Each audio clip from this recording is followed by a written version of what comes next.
Hey guys ಎಲ್ಲರೂ ನಮಸ್ಕಾರ. ಇವತ್ತಿನ ವಿಡಿಯೋ ಏನಂದರೆ, ಎಲ್ಲೇ ಹೋದರೂ ನಿಮ್ಮ ಹತ್ರ ಒಂದು ಸ್ಮಾರ್ಟ್ ಕಾರ್ಡ್ ಇದೆಯಾ, 10% 5% ಆಫ್ ಅಂತ ಹೇಳ್ಬಿಟ್ಟು ಎಲ್ಲ ಕಡೆನೂ ಕಾರ್ಡ್ ಸಿಸ್ಟಮ್ ತಂದವ್ರೆ. ಮೆಟ್ರೋದಲ್ಲಿ ಮೆಟ್ರೋ ಕಾರ್ಡು, ಟೋಲಲ್ಲಿ ಫಾಸ್ಟ್ಯಾಗು, ಬ್ಯಾಂಕಲ್ಲಿ ATM ಕಾರ್ಡು. ಸೊ ಈ ಥರ ಒಂದು ಕಾರ್ಡಲ್ಲಿ ಕೆಲವೊಂದು ಸ್ಕ್ಯಾಮ್ ನಡೀತಾ ಇದೆ. ಅದು ಏನಂತ ಹೇಳ್ತೀನಿ. ಈ ವಿಡಿಯೋ ಫುಲ್ ನೋಡಿ, ಯೂಸ್ ಆಗುತ್ತೆ, ಇಂಟ್ರೆಸ್ಟ್ ಆಗಿರುತ್ತೆ.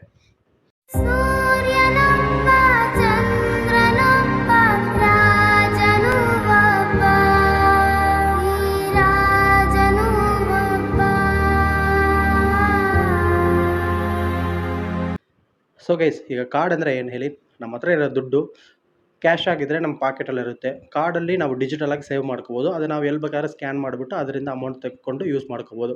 ಸೊ ಅದೇ ಆ್ಯಕ್ಚುಯಲ್ ಮೀನಿಂಗ್ ಆಫ್ ಕಾರ್ಡು. ಈಗ ಮೆಟ್ರೋದಲ್ಲಿ ಏನು ಮಾಡೋರು ಅಂದರೆ, ಮೆಟ್ರೋ ಕಾರ್ಡ್ ಕೊಟ್ಟವ್ರೆ. ಅದರಲ್ಲಿ ಎಲ್ಲಿ ಬೇಕಾದ್ರೆ ನಾವು ಟಿಕೆಟ್ನ ಬುಕ್ ಮಾಡಿಕೊಂಡು ಸ್ಕ್ಯಾನ್ ಮಾಡ್ಕೊಂಡು ಹೋಗ್ಬೋದು. ಆ ಮೆಟ್ರೋ ಕಾರ್ಡಲ್ಲಿ ಯೂಸ್ ಮಾಡ್ಬೇಕಾದ್ರೆ ನಮಗೆ ಒಂದು 5% ಆಫರ್ ಕೊಡ್ತಾರೆ ಅಂತ ಎಲ್ಲ ಹೇಳವ್ರೆ. ಓಕೆ, ಕೆಲವೊಂದು ಜನ ಮೆಟ್ರೋ ಕಾರ್ಡ್ ಜಾಸ್ತಿ ಯೂಸ್ ಮಾಡ್ತಾನೆ ಇದ್ದಾರೆ. ಈಗ ಟಿಕೆಟ್ ರೇಟ್ ಬೇರೆ ಜಾಸ್ತಿ ಆಗಿಬಿಟ್ಟಿದೆ. ಸೊ ಅದರಿಂದ 50ಕ್ಕೆ 50% ಪೀಪಲ್ ಬಂದುಬಿಟ್ಟು ಮೆಟ್ರೋ ಕಾರ್ಡ್ನ ಯೂಸ್ ಮಾಡ್ತವ್ರೆ. ಆ ಮೆಟ್ರೋ ಕಾರ್ಡಲ್ಲಿ ಒಂದು ಹೊಸ ಸಿಸ್ಟಮ್ನ ಕ್ರಿಯೇಟ್ ಮಾಡೋರು ಗೌರ್ಮೆಂಟ್. ಏನಂದರೆ, ಮೆಟ್ರೋ ಕಾರ್ಡ್ ರೇಟ್ ₹50. ನಾವು ಅದು ರಿಟರ್ನ್ ಕೊಡುವಾಗ ₹50 ರೀಫಂಡ್ ಆಗಿಬಿಡುತ್ತೆ. ಬಟ್ ಅದರಲ್ಲಿ ಮಿನಿಮಮ್ ಬ್ಯಾಲೆನ್ಸ್ ಅಂತ ನಾವು ಒಂದು ₹90ನ ಮೇಂಟೈನ್ ಮಾಡಬೇಕು. ಅಲ್ಲೇ ಬರೋದು ಕ್ವೆಶ್ಚನ್ ಮಾರ್ಕು. ಯಾಕಪ್ಪ ಮೆಟ್ರೋ ಕಾರ್ಡಲ್ಲಿ ನಾವು ₹90 ಬಂದುಬಿಟ್ಟು ಮಿನಿಮಮ್ ಬ್ಯಾಲೆನ್ಸಾಗಿ ಮೇಂಟೈನ್ ಮಾಡಬೇಕು? ಯಾಕೆ ಮೇಂಟೈನ್ ಮಾಡಬೇಕು? ಅದು ನನ್ನ ಕಾರ್ಡು, ನಾನು ಯಾವಾಗ ಬೇಕಾದ್ರೆ ಮೆಟ್ರೋದಲ್ಲಿ ಹೋಗ್ತೀನಿ. ನಮ್ಗೆ ಬೇಕಾದ ಟೈಮಲ್ಲಿ ರೀಚಾರ್ಜ್ ಮಾಡ್ಕೊಂಡು ಮಿಕ್ಕಿದ ಟೈಮ್ ಖಾಲಿ ಇಡ್ಬೋದಲ್ಲ. ಬಟ್ ₹90 ಮಿನಿಮಮ್ ಬ್ಯಾಲೆನ್ಸ್ ಆ ಕಾರ್ಡಲ್ಲೇ ಇರಬೇಕು. ಅದು ನಾವು ತೆಗಿಯೋಕ್ಕಾಗಲ್ಲ. ಯಾಕೆ ಅಂದರೆ, ಒಂದು ಕಾರ್ಡಲ್ಲಿ ₹90 ಈ ಥರ ಮಿನಿಮಮ್ ಬ್ಯಾಲೆನ್ಸಾಗಿ ಮೇಂಟೈನ್ ಮಾಡಿದ್ರೆ, ಎಷ್ಟೊಂದು ಜನ ಬೆಂಗಳೂರಲ್ಲಿ ಮೆಟ್ರೋ ಕಾರ್ಡ್ ಯೂಸ್ ಮಾಡೋರು, ಅವರೆಲ್ಲ 90 ಲೆಕ್ಕ ಹಾಕೊಂಡ್ರೆ ಎಷ್ಟೊಂದು ದುಡ್ಡು, ಎಷ್ಟೊಂದು ಕ್ರೋರ್ಸು ಗೌರ್ಮೆಂಟ್ಗೆ ಸುಮ್ಮನೆ ನಾವು ಕೊಡ್ದಂಗೆ ಆಗಿದೆಯಲ್ಲ. ಯಾಕೆ ಈ ಥರ ಒಂದು ಮಾಡಬೇಕಂತ ಎಲ್ಲರ ಕಡೆನೂ ಒಂದು ಕ್ವೆಶ್ಚನು. ಸೊ ಇದು ಬಂದುಬಿಟ್ಟು ಮೆಟ್ರೋ ಕಾರ್ಡಲ್ಲಿ ಮಾಡ್ತಾ ಇರೋದು.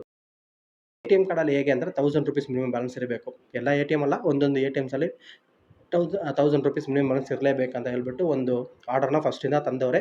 ಈಗ ಏನು ಗೊತ್ತಿಲ್ಲ, ಈಗ ಜೀರೋ ಬ್ಯಾಲೆನ್ಸ್ ನಡೀತಾ ಇದೆ, ಏನೇನೋ ನಡೀತಾ ಇದೆ. ಬಟ್ ಫಸ್ಟ್ ಹೆಂಗಿರ್ಬೇಕಂದ್ರೆ, ₹1000 ಇರಲೇಬೇಕು ನಿಮ್ಮ ಅಕೌಂಟಲ್ಲಿ ಅಂತ ಹೇಳ್ಬಿಟ್ಟು ಒಂದು ಸಿಸ್ಟಮ್ ತೊಗೊಂಬಂದವ್ರೆ. ₹1000 ಇಲ್ವಾ, ಒಂದು ತಿಂಗಳು ಆದಮೇಲೆ ನಮಗೆ ಮಿನಿಮಮ್ ಬ್ಯಾಲೆನ್ಸ್ ಮೇಂಟೈನ್ ಮಾಡಿಲ್ಲ ಅಂತ ಹೇಳ್ಬಿಟ್ಟು ಫೈನ್ ಹಾಕ್ತಾರೆ. ಇದೆಲ್ಲ ಯಾವ ನ್ಯಾಯ ಹೇಳಿ? ನಮ್ಮ ಅಕೌಂಟು, ನಮ್ಮ ಹಣ, ನಮ್ಮ ಕಾರ್ಡು, ನಾನು ಯಾವಾಗ ಬೇಕಾದ್ರೆ ಅಮೌಂಟ್ ಇಟ್ಕೋಬೋದು, ತೆಗಿಬೋದು. ಬಟ್ ನನ್ನ ದುಡ್ಡು ನನ್ನ ಅಕೌಂಟಲ್ಲಿ ಇಲ್ಲ ಅಂತ ಹೇಳ್ಬಿಟ್ಟು ನನಗೆ ಫೈನ್ ಹಾಕ್ತವ್ರೆ. ಇದು ಸರಿನಾ ತಪ್ಪಾ, ನೀವೇ ಹೇಳಿ. ಇವಾಗ ನಾವು ಒಂದು ATM ಹೋಗ್ತೀವಿ, ಅಲ್ಲಿ ATMಲ್ಲಿ ಅಮೌಂಟ್ ವಿತ್ಡ್ರಾ ಮಾಡ್ಕೋಬೇಕು ನಾವು. ಬಟ್ ಆ ATMಲ್ಲಿ ಕಾಸಿಲ್ಲ. ಅವ್ರು ಏನಾದರೂ ನಮಗೆ ₹250 ಕೊಡ್ತಾರಾ? ಇಲ್ಲ ತಾನೇ. ಅದೇ ನಮ್ಮ ಅಕೌಂಟಲ್ಲಿ ಕಾಸಿಲ್ಲ ಅಂದುವಾಗ ಮಾತ್ರ ₹250 ನಮಗೆ ಫೈನ್ ಹಾಕ್ತಾರಲ್ಲ. ಅದೇ ಥರ ಅವರು ಎಲ್ಲ ATMಲ್ಲಿ ಯಾವಾಗಲೂ ಕ್ಯಾಶ್ ಇರಲೇಬೇಕು. ಸಪೋಸ್ ಕ್ಯಾಶ್ ಇಲ್ವಾ, ₹250 ನಮ್ಗೆ ಕೊಡಲೇಬೇಕು. ಯಾರ್ಯಾರೆಲ್ಲ ಅವತ್ತು ವಿತ್ಡ್ರಾ ಮಾಡ್ತಾರೋ ಅವ್ರಿಗೆಲ್ಲ ಕೊಡಲೇಬೇಕಂತ ಒಂದು ಸಿಸ್ಟಮ್ ತರಬೇಕು. ಅದು ಇಲ್ಲ, ನಮ್ಮ ದುಡ್ಡನ್ನ ನಾವೇ ಮೇಂಟೈನ್ ಮಾಡಬೇಕಂತೆ ₹1000. ಆ ₹1000ನ ಎಮರ್ಜೆನ್ಸಿ ತೆಗಿಬೇಕಾ ಅಂತ ಪ್ಲ್ಯಾನ್ ಇದ್ರೂ ತೆಗಿಯೋಕ್ಕೆ ಆಗಲ್ಲ. ಆ ಥರ ತೆಗೆದ್ರೂ ಬೇಗ ಹಾಕ್ಬಿಡ್ಬೇಕು. ಇಲ್ಲಾಂದರೆ ಕೆಲವೊಂದು ಟೈಮ್ ಆದಮೇಲೆ ನಮಗೆ ಫೈನ್ ಹಾಕ್ಬಿಡ್ತಾರೆ. ಇದು ಬಂದುಬಿಟ್ಟು ATMದಲ್ಲಿ ನಡೀತಾ ಇರೋದು. ಮೂರನೇದು ಬಂದುಬಿಟ್ಟು ಫಾಸ್ಟ್ಯಾಗ್. ಟೋಲಲ್ಲಿ ಫಾಸ್ಟ್ಯಾಗ್ ಈಗ ಎಲ್ಲರಿಗೂ ಗೊತ್ತಿದೆ, ಫಾಸ್ಟ್ಯಾಗ್ ಅಂದರೆ ಏನಂತ. ಆ ಫಾಸ್ಟ್ಯಾಗಲ್ಲಿ ಕೆಲವೊಂದು ಕಂಪನಿಯವ್ರು ಏನು ಮಾಡ್ತಾರೆ ಅಂದರೆ, ಮಿನಿಮಮ್ ₹200 ಇಂದ ₹300 ಆ ಕಾರ್ಡಲ್ಲೇ ಇರಬೇಕು. ಆ ಮಿನಿಮಮ್ ಬ್ಯಾಲೆನ್ಸ್ ಕಡಿಮೆ ಆಗಿಬಿಟ್ರೆ ಇದು ಫಾಸ್ಟ್ಯಾಗ್ ಬಂದುಬಿಟ್ಟು ಬ್ಲಾಕ್ ಆಗಿಬಿಡುತ್ತೆ. ಮತ್ತೆ ನೀವು ರೀಚಾರ್ಜ್ ಮಾಡಿದ್ರೆ ಮಾತ್ರ ಅದು ಯೂಸ್ ಆಗುತ್ತೆ ಅಂತ ಹೇಳ್ತವ್ರೆ. ಇದೇ ಎಲ್ಲ ಕಡೆ ನೋಡಿ, ಮೆಟ್ರೋ ಕಾರ್ಡಿಂದ, ATMಯಿಂದ, ಇವಾಗ ಫಾಸ್ಟ್ಯಾಗಿಂದ, ಇನ್ನು ಫ್ಯೂಚರಲ್ಲಿ ಏನೇನು ಕಾರ್ಡ್ ಬರುತ್ತೋ ಎಲ್ಲ ಕಾರ್ಡಲ್ಲಿ ನಾವು ಮಿನಿಮಮ್ ಬ್ಯಾಲೆನ್ಸ್ ಮೇಂಟೈನ್ ಮಾಡಲೇಬೇಕು. ಅದು ಏನಕ್ಕೆ ಮಿನಿಮಮ್ ಬ್ಯಾಲೆನ್ಸ್ ಅಂತ ನನಗೂ ಗೊತ್ತಿಲ್ಲ. ನಿಮ್ಗೆ ಗೊತ್ತಿದ್ದರೆ ಕಮೆಂಟ್ ಮಾಡಿ. ಈ ಥರ ಎಲ್ಲ ಕಾರ್ಡಲ್ಲಿ ಮಿನಿಮಮ್ ಬ್ಯಾಲೆನ್ಸ್ ಅಂತ ಸೇರಿ ಅಮೌಂಟಿಗೆ ಒಂದು ದೊಡ್ಡ ಕ್ರೋರ್ಸು ಪ್ರಾಫಿಟಾಗಿ ಹೋಗುತ್ತೆ.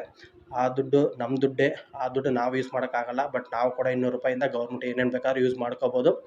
ಇದೇ ಕಾರ್ಡ್ ಥರ ಒಂದು ಸ್ಕ್ಯಾಮ್ ನಡೀತಾ ಇರೋದು. ಇದನ್ನು ಹೇಳೋಣ ಅಂತಲೇ ಇವತ್ತಿನ ವಿಡಿಯೋ ಇಷ್ಟ ಆಗಿದ್ರೆ ಫಾಲೋ ಮಾಡಿ, ಇಲ್ಲ ಇಷ್ಟ ಫಾಲೋ ಮಾಡಿ.